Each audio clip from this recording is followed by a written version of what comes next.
Today, we're making a rice noodle bowl with roasted vegetables and curried quinoa.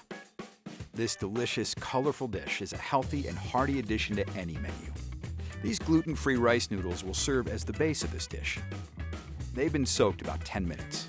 Then I add them to a sauté pan.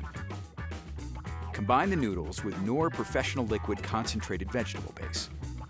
This instantly adds lots of flavor, color, and aroma to the noodles. Add the tamari and bring the sauce to a boil. Simmer and reduce until most of the liquid is gone. Set the noodles aside in a serving bowl and we'll start adding all of our delicious toppings. Here, I've made some curried quinoa using Knorr Professional Liquid Concentrated Vegetable Base, some Hellmann's Lemon Za'atar Vinaigrette, and curry powder. Place the quinoa to one side of the bowl. Next, toss some arugula with Hellmann's Lemon Za'atar Vinaigrette.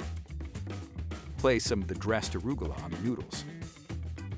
Now top with assorted roasted seasonal vegetables.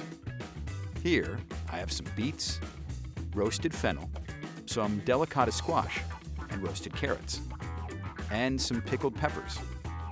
And garnish with slices of beautiful golden beets, and drizzle generously with Hellmann's spicy mayo. Your customers will love this hearty, produce-packed bowl. Enjoy!